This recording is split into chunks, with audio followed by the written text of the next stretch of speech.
All right. Good afternoon, everybody. Thanks for joining us virtually this afternoon, especially on such short notice. Just an idea of flow. We'll have statements from all four individuals, and then we'll open it up for general questions. So we will start with the team's co-owner and governor, Wick Grousbeck. Thanks very much. This is a bittersweet day to commemorate the retirement of an all-time great, Danny Ainge, who won championships as a player and won a championship as a head of basketball, unprecedented in Celtics history. One of the truly finest people I've ever met in my life, on and off the court. You epitomize what it is to be a Celtic, and I appreciate the 18 years we had together, working side by side, and watching you put the team together that led to our championship in 2008.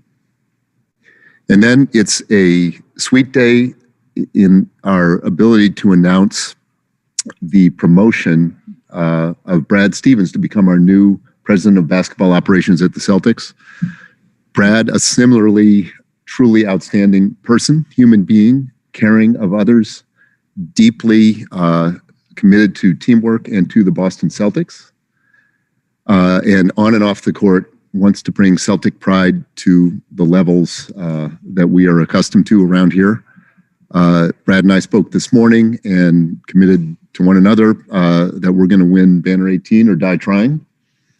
And that's the way Brad feels about it. That's the way I feel about it. And all of us here at this podium believe that Brad is the person to lead us forward on the basketball side as we go after that lofty goal.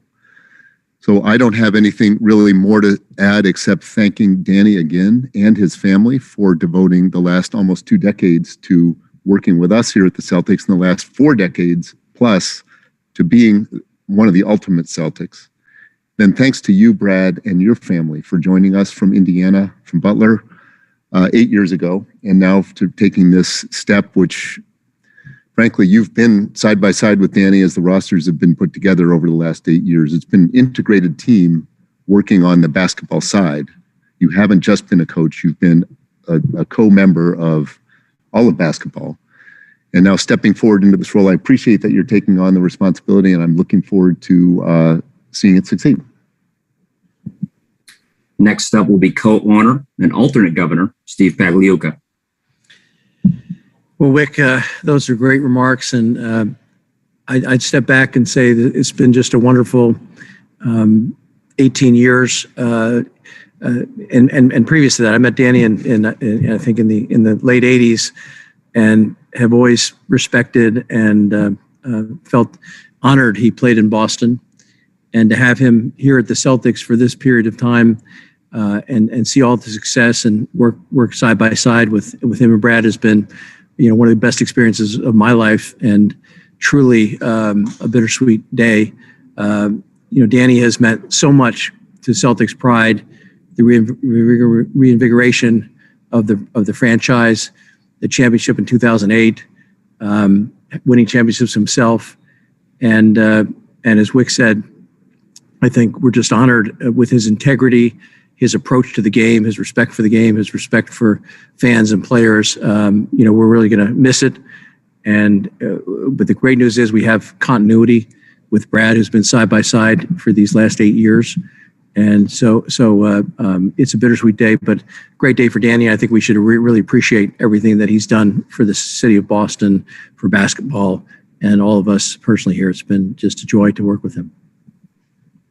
Next will be Danny Ainge. Well, this is a bittersweet day. Let's start back 18 and a half years ago when Wick and Steve first approached me to come to Boston. And I was in a pretty good place. I was playing golf a lot, working TV one day a week. You still do. Not enough. One thing that they won me over on was the quality of people that I believed that I was going to work for. Wick had a son that was blind, and he moved his entire family back to Boston and made all sorts of sacrifices. And I really felt a genuine person that was trying to make not just win a championship and bring Banner 17 on, but also try to make it a better place. And I had served with Steve on a couple of boards of different charities, so I knew his philanthropic history and his willingness to serve. And one thing that I'm really proud of is just, boy, they have lived up to everything I thought that they would do in the community of Boston, but and then some, especially over this last year and all the social injustice, and they're putting their money where their mouth is and making Boston a much better place to live. And I'm as proud as that as being part of their organization and them as anything. The basketball is fun. I love basketball. It's been part of my whole life. And been in professional sports for 44 straight years. And I've had a lot of ups and downs and fun and sad losses. And, today is not a great day. I wish we would have, finished the year on a much better note. But I feel like there's so much hope in the Celtics going forward. And I'm excited for Brad. I think that Brad, he was born for this. Indiana kid, basketball junkie, smart, lives the game, has many resources, and has a great staff. With Mike and Austin and Dave and Remy and Jake and Allison, and just a great staff already in place. And that with Brad's leadership and his organization and his work ethic and intelligence, I think it's going to be this is a great day for the Celtics. And I think this is actually even a big step forward. And I'm looking forward to see what, and I'll be hovering from a distance probably, but sitting with Pags or Wick, yelling at the refs for years to come. But we'll have an honorary seat for you at the games too. So, but this is a good day for me and for my family, my children. I've talked with them through all of this process, and we're excited for the opportunities that I have to spend more time with them and not be as stressed, and get out and play golf a little bit more. Finally, Celtics President of Basketball Operations, Brad Stevens.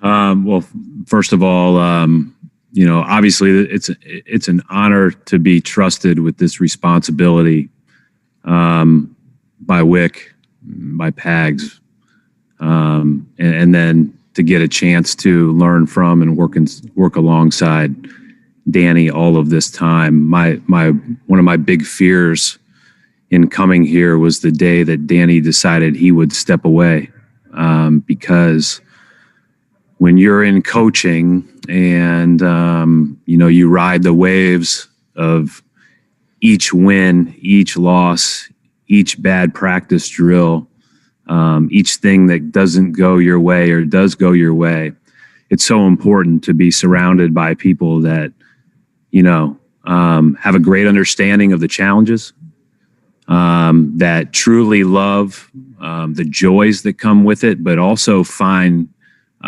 great joy in overcoming the toughest of days. And Danny has provided that support as my boss, of constant empowerment for the last 8 years. And today,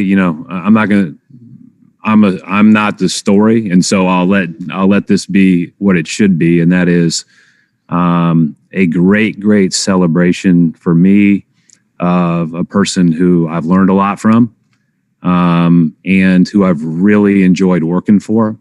And I know that if any of our assistants were sitting here, if anybody on Danny's staff, if anybody around the Celtics were sitting here, they would all say the same thing. I appreciate the super kind words from Wick, Pags, and Danny.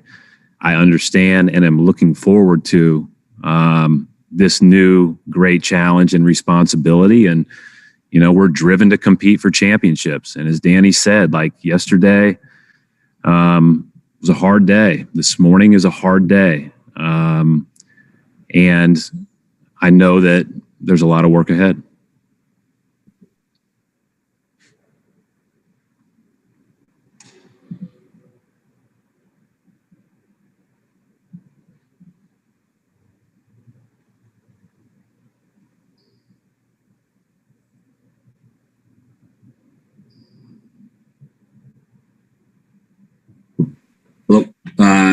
Sorry, connection issue. Looks like I'm back now. So we'll open it up for questions and we'll go to John Corrales. Thanks. Brad, you now move into this front office role after coaching these guys. They've all worked really hard for you. You've coached them through some of the worst of the NBA with the bubble and this turnaround and through personal tragedy. Are you prepared now to make the difficult decisions that impact these guys' futures as a member of the front office, as running the team? I mean, I think one of the things that I've learned from just being around Danny is you have a job to do. You have a responsibility to do. That responsibility is to the Boston Celtics and our fans, and the pursuit of excellence and the pursuit of the opportunity to compete for championships. But you can also care about people, and you can also be there and do everything you can to help someone and care about them when they're here or no longer here. And I think that that's really important.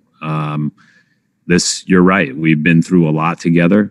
At the same time, I think I've got a good idea. One of the benefits of moving into this new role is I've got a good idea of what we do and don't do well, and what can accentuate some of our, best players. And so there's a lot of work to do. There's a lot of work ahead. I mean, obviously, there is a whole process that we'll go through in searching for a new coach. There's obviously roster decisions that must be made. And there's development within our own team and improvement within our own team that has to happen.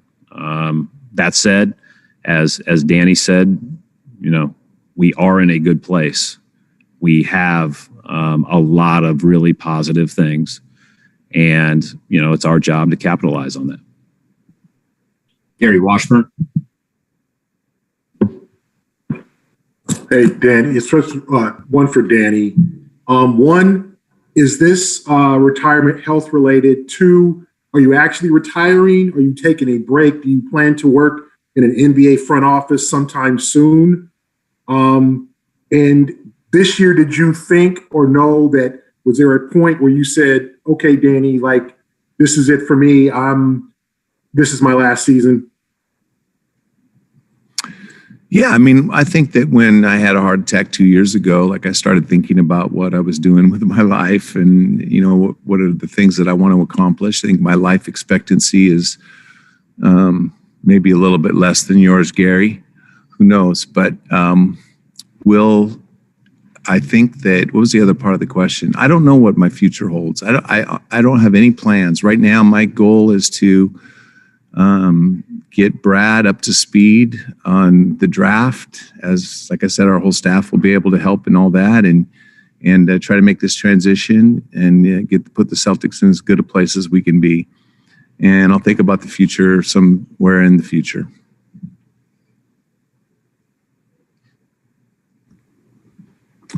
Mark Murphy. Two questions, one for Danny, one for Brad.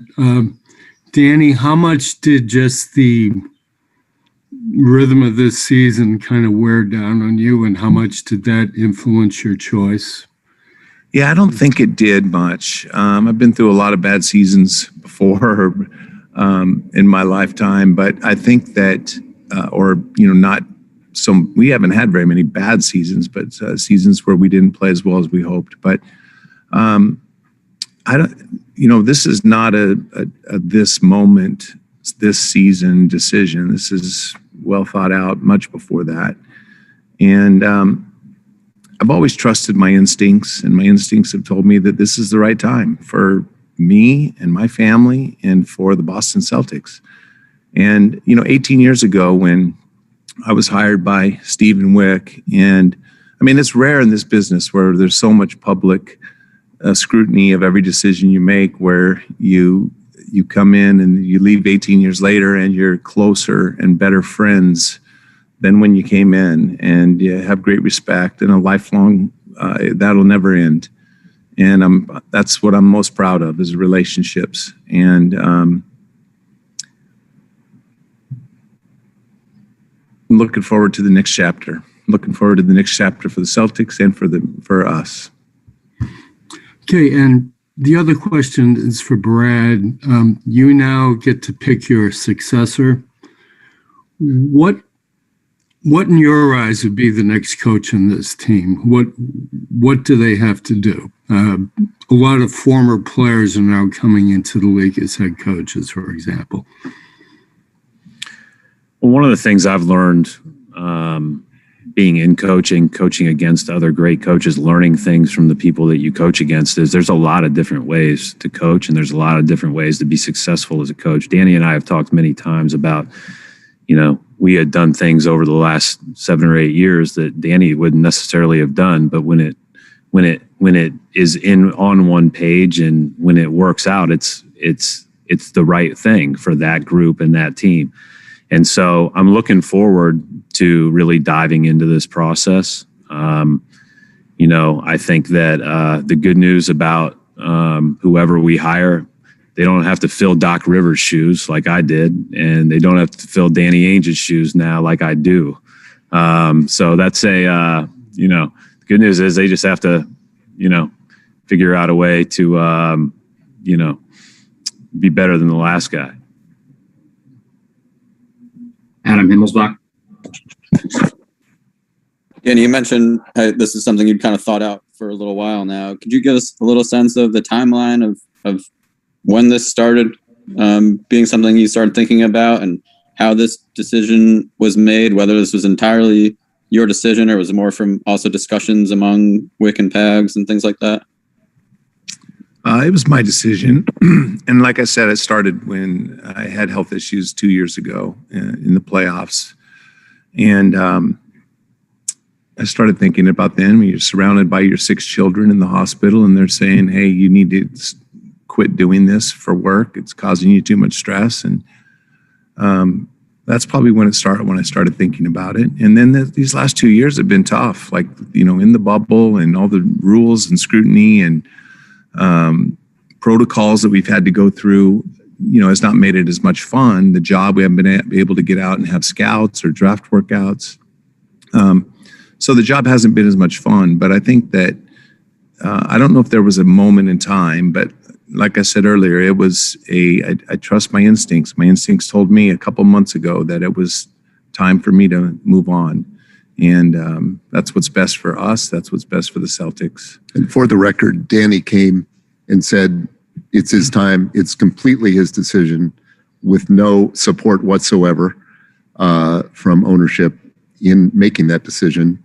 None was offered. No support was offered except for wishing him the best once it became clear that was his decision. And now we've taken a step with Brad. It was in that order, and that's exactly how it happened. Yeah, in fact, we asked him to think about it some more when he first came up with it, to make sure he thought it through. And I just can't tell you how much we appreciate everything that he's done, and he'll leave his imprint on this organization for years to come. Tim Bontemps. 2 questions. First for Brad. Obviously, Brad, you've been a coach for a very long time. How long have you been thinking about taking this job and moving into the front office, and why is this the right decision for you to make? Well, like I said earlier today, Tim, today is not about me.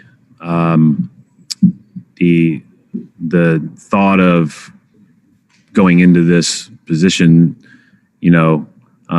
was never even a thought, because Danny was here and he was the best at it, and he's the best to work for.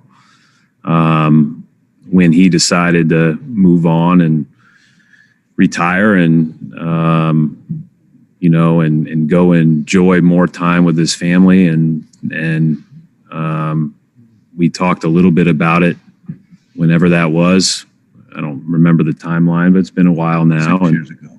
It wasn't 6 years ago. It was within the last couple months. And then it just kind of moved down the road, and Wick and Pags, both talked to me a little bit about it. And then I talked to Wick for a while one day, and we decided that was what was best. And I told Wick at that moment, my number one thing is for the good of the Celtics. I love the Celtics. I want to do what's best for the Celtics. I really have enjoyed coaching. I loved coaching, and I've loved coaching the players both at Butler and here. But this is the new challenge, and this is what we need to do to hopefully be even better. And, again, I think a big part of that is hopefully I can use my experience as a coach to help not only find a coach, but be a good, supportive, empowering person like Danny has been to me of a coach. I guess just to follow up really quick on that, Brad, why is it better for the Celtics for you to be the president of basketball operations as opposed to the head coach? Well, I think the biggest thing is that I'm passionate about this group of people. I'm passionate about the team that we have. I'm passionate about the people that work in our front office. I'm passionate about our coaching staff, and that's who I've spent all morning with. The people in our sports performance staff. I'm passionate about the whole thing. And I do think that I've got a good insight to our team as Danny now steps away. And so I feel like I've got a good idea about what we do well, what we don't do as well. And I also think, I've been doing this for 8 years. I've been in that locker room with some of those guys for a long time. And they're going to get to play for a great coach with, some similarities maybe, but also some great new fresh perspectives. And I think that that's a good thing. And so I'm looking forward to finding that person, because I do think like people can be reinvigorated by that. And, I think that when I looked at the big picture and Wick and I really talked about it, it made sense. Like, this is a great opportunity to give us a good spark when we're losing, one of the best at his job in the world. And that's something that, we all have to step up and meet the next challenge. And Wick, sort of the same question for you. Obviously, you hired Brad to be your coach. He's had a successful run as a coach. Why is it better for you to move him into the front office as opposed to finding somebody to work with him in that job and have him stay on the sidelines?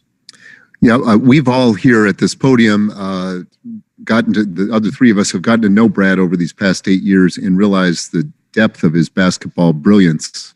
I mean, he's just such an insightful person. It comes out in his coaching, but it just comes out in his analysis of the game day in and day out. He put rosters together, obviously, at Butler, which went nearly all the way. He was at the table here with Danny in the war room and in all of our roster decisions along the way for the 8 years, which has had a number of notable successes. Never went all the way here, but had multiple conference finals and so on, multiple good teams, and drafting some young all-stars. And so Brad's fingerprints and DNA are on this team right now in terms of putting it together, helping Danny. Danny was running it. And so for me and for Steve and the rest of ownership, it was a thought really of saying, this is really a role that I think Brad's been preparing for his whole life in a way, as a player, as a coach, and now stepping in as Danny stepped from coach to front office, thinking that Brad can step from coach to front office. I asked Danny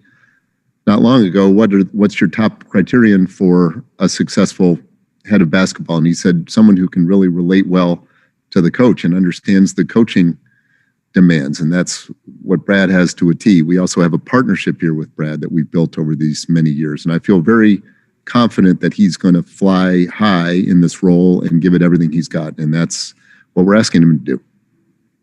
Yeah, I think the continuity and the excellence that, Brad brings to this job is going to be fantastic for us.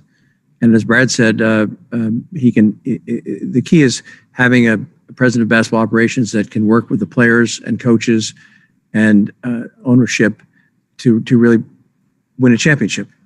And Brad is extremely well positioned to do that, and has been integrated from day one in the operation with Danny and understanding what we're trying to accomplish and how we're trying to accomplish it. So it's, again, a bittersweet day. Danny is leaving, but we're lucky to have someone like Brad to step in and continue that legacy and that family going forward. Chris Mannix.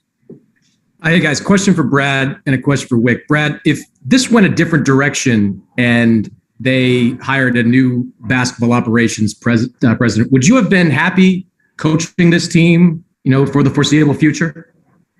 For sure. Yeah, no doubt. And again, it goes back to, I love basketball. I've loved my time as a coach, and I also, want what's best for the Celtics and want to do my part into ultimately helping us achieve what we want to achieve. I mean, that's the driver for me. This ownership group, Danny, have treated me unbelievably, and this organization means a lot to me and my family. And so, yes, whatever they would have asked me to do, certainly. And I would have done it, with great, with the same enthusiasm that I have. This now is a great new opportunity. I'm invigorated by it. I'm looking forward to it. Like I'm excited about it. I know there's a lot of work to do. And I will say, and I think it's really important to say, like Danny mentioned it earlier, we're set up not only from a player standpoint, but we've got great coaches that are in the building. But, Mike Zarin, Austin, and that whole entire group, like they are going to make this transition very easy because they are high level at what they do. They know the ins and outs of everything that needs to be known. And, I'm looking forward to working with them, leaning on their expertise as I transition, leaning on Danny's expertise as he transitions, and going from there. And just Wick, to ask you, you obviously have a lot of confidence in Brad for this job, but when Danny comes to you and tells you he's going to walk away, is any thought given to kind of a national search and to branch out and look at a deeper level across the league? Well, what we knew, what I really felt, and what we decided was we'd wait till the end of the season to do anything if we went that route. And then talking to Brad one day and said, I wonder if you want to, let's run a search together for president. I said, and you might want to throw your name in. And from my standpoint, that's when it started. I think Brad and Danny actually had started tossing it around years ago casually, but they never filled me in. And that was just, it's always probably been a possibility. But so the idea of Brad taking over it's a natural promotion from within somebody we've worked with for 8 years. And so one person's leaving and we have one job opening, and it's a very important job opening of head coach of the Boston Celtics. It's following, Bill Russell, Casey Jones, Tommy Heinsohn, Brad Stevens, Doc Rivers. It's following an illustrious group, and we're getting started today on that search. Jared Weiss. Question for Brad first. There was a period of time recently in the league when teams were having coaches also fill that same GM position or director position. Was that something that you considered, or something you weren't interested in considering, just how taxing that whole workload would be? And then also just for Wick and Pags, was that something you considered? I think it's too much. And I think that, like I said earlier, all of my intentions, energy, and focus needs to be on doing this job well, and then hiring a great coach and trusting that they will do their job well. And I think that everybody will benefit from that approach. And to me, that would have been a lot to be able to do both of those things. I know some people have done it and some people have done it really well. But that would have been a great challenge. I told him yesterday he better find a good coach or he will be doing them both. At the Celtics, those are two separate jobs. Yeah, and then when we purchased the Celtics in 2003, we studied this, and at that time there wasn't even as much statistics as there are now, and we tripled the size of the basketball operation, the front office, and so it's a gigantic job. Doing the two jobs, I can't imagine being able to do those two jobs in today's world, with managing the stat people, managing the health, managing all the things that you have to manage. I think it's 200-hour week, type jobs, and that's how these guys have worked at it, and that's why we've been so successful. And it's also fantastic to have someone who's coached, because they understand how hard the coaching job is. It's an extremely hard job to get out there for those 82 games plus the playoffs and all the ups and downs of that. So definitely two jobs in my mind. Time for a few more questions. We'll go to Brian Robb. Hey, just two questions for Brad here. First, you've spoken highly again about the other members of the Celtics front office here. During this transition, do you expect to potentially add anyone else to help with that group moving forward, or are you happy with that group in place? And as a second question, what's the biggest thing from, after all these years of working with Danny, what's the biggest thing you'll kind of take from him in his role as you transition here? Let me answer the first one first. So Danny is, and I was really fortunate to work for a great boss at Butler and Barry Collier. And my biggest fear in leaving Butler was being able to find someone that would even come close to being what Barry was to me, and found it from day one right here. And that is, he empowers you every day to do your job well. He gives you confidence to do your job well. He challenges you, but he also supports you. And that is not just the head coach. That is the video coordinators, that are the scouts, that are the people in the analytics department, that are the people in the training room. He has a great balance of demanding excellence, but also having great perspective and being awfully supportive. And so I think that is the thing that, as a person that will be in my position, I think that's what I take as, I want people to feel that way. And then with regard to the front office, I've spent a lot less time thinking about the structure of the front office and what we need to do. I will obviously dive into that. I think that there are good people in place. I also think that there are a lot of priorities now that need to be tackled, with obviously hiring a head coach being one. The majority of my focus today and tomorrow is making sure I sit down with my coaching staff and, we talk about how, their next steps and what we can do, because that's the biggest challenge in any of these transitions are the people that are affected by it. And we have an unbelievable group of people that have done a great job here. And, it's my hope that, we could have people around for longer, but at the same time, if not, we want to help them in any way we can. So that's my initial focus. I'll get to the front office alignment and what we need to do as I get more into it. Tom Westerholm. Hey, Brad, there was a report earlier. Just how much did coaching in the bubble sort of take out of you personally? And was that part of your decision to kind of reevaluate? No, I thought coaching and playing in the bubble, those were some of the most rewarding basketball moments that I've ever been a part of. The bubble in itself was hard on everybody, but that was well documented. But I think I haven't seen basketball played at a higher level than when I was down there.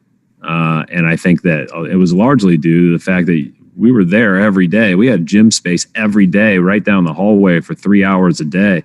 You could work, you could practice, you could become great as a team. You could do things that in this past year you weren't able to do from a practice perspective. This is a glimpse into Brad's mind. Yeah. He wants everybody in one place, 365, 24/7, just playing basketball. Yeah. So the new bubble. So this is what this is hiring a new coach will give us a great opportunity to hire somebody that I think will, again, be great at the job, be better than the person he replaces, and, be a new, fresh voice with new, fresh perspective. I think that's great. And so it has nothing to do with my own, where I was with coaching. Coaching has been awfully good to me, and I'm very thankful for every day that I got a chance to do it. Our final question this afternoon will go to Mark D'Amico. Hey, Danny, this one's for you. And first and foremost, congratulations on a great run here with the team. You have a unique perspective in that you've negotiated with Brad multiple times on his first contract here, on multiple contract extensions since then. How would you categorize Brad as a negotiator? Well, I haven't really negotiated with Brad. I've negotiated with Tracy. So let's say she's a great negotiator. She worked out great contracts for Brad, but I'm not worried about that. I think Brad he's much smarter than I am. He'll figure all that out. And like I said, he's got a lot of people that will help him and get him through that. And we have a great front office, downtown office with Bill Reisfelder and led by Rich Gotham, and surrounded by a lot of great people. And I'm not worried about any of those elements of his capabilities. He's, like I said, he's smart and he's hardworking, and he'll figure out what he doesn't know. Gentlemen, thank you very much for your time, and we'll wrap it up right there.